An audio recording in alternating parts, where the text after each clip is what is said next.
At first it felt like love. Not the kind that storms in loudly, but the kind that settles quietly and slowly takes over. He said he needed her. She mistook that for being chosen. By the time she realized love should not hurt this much, she no longer recognized the woman she had become. And it was not love that finally set her free. It was God. When love begins by making you smaller toxic, love rarely begins with cruelty. It begins with attention, with intensity, with promises that feel like safety. He wanted her time, then her loyalty, then her silence. Little by little, love stopped expanding her life and began narrowing it, confusing intensity with intimacy. She thought passion meant depth. Jealousy felt like care. Control felt like protection. Possession felt like commitment. The highs were intoxicating, the lows devastating. She lived between extremes, addicted to the relief that followed pain. How?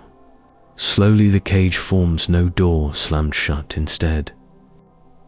Doors closed quietly. Friends she stopped calling. Opinions she stopped sharing. Dreams she stopped mentioning. Love became a place where she tiptoed, losing yourself without noticing. She didn't wake up one day and decide to disappear. She adapted. She softened her voice, adjusted her reactions, edited herself for peace. And one day, she looked in the mirror and did not recognize who was staring back. When love is conditional, affection came with rules. Be agreeable, be available, be grateful. Love was given and withdrawn to shape her behavior, and she learned quickly. Disagreeing meant distance. The shame that keeps you silent, she didn't talk about it. Not because she didn't know it was wrong, but because she felt responsible. If I were better, he wouldn't react like this. If I were more patient, this wouldn't happen. Shame locked the door from the inside. Spiritual confusion inside, emotional control. She prayed, but her prayers sounded different now. Not for guidance, but for endurance. She asked God to help her love better, to be more understanding, to fix what was breaking her. She did not yet realize she was praying from inside a cage. When love replaces God without noticing, he became the center. Her emotional stability depended on his mood. Her worth depended on his approval. God became distant, not absent, but muted, because toxic love demands devotion. The fear of being alone, leaving, felt impossible. What if no one else loved her? What if she failed at love?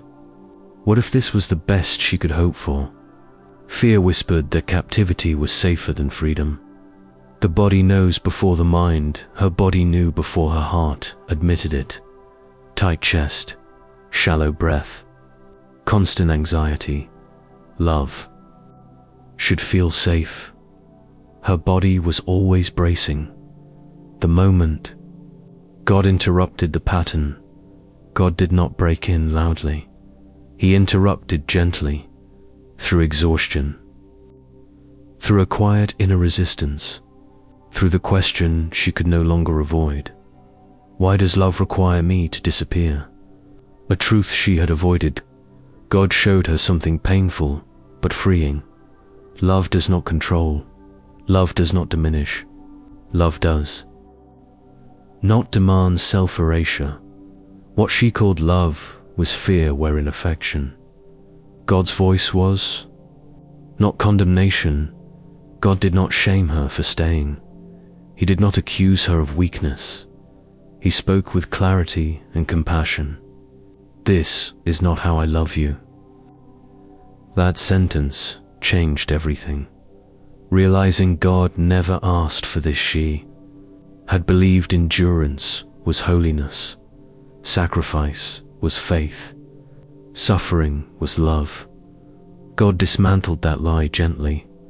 He had never asked her to be harmed, to be faithful. The terror of choosing freedom terrified her, because freedom meant loss of familiarity, loss of illusion, loss of the future she had imagined. Faith did not remove fear. It gave her courage to move through it. The first act of obedience was leaving. It was not dramatic. It was quiet, painful, lonely, but it was holy, because obedience sometimes looks like walking away, grieving what she thought was love. She grieved deeply, not just the relationship, but the hope she had poured into it. God did not rush her healing.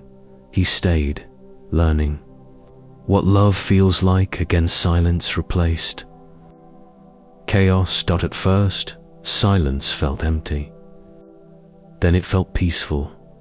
Her nervous system slowly learned what safety felt like. God restored her voice. She began to speak again. Her opinions returned. Her laughter softened the room. Her presence expanded. She was becoming visible to herself, healing. The attachment, not just the memory guard, healed more than the relationship. He healed why she stayed, the need to be chosen, the fear of abandonment, the belief that love must be earned. Boundaries became sacred. She learned that boundaries are not walls, they are clarity. They protect what God is rebuilding. Love without fear. God reintroduced love without anxiety. Love that does not test. Love that does not threaten. Love that does not punish. Love that stays consistent.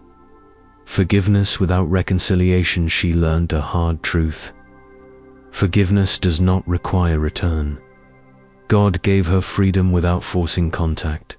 When shame lost its voice, she stopped blaming herself.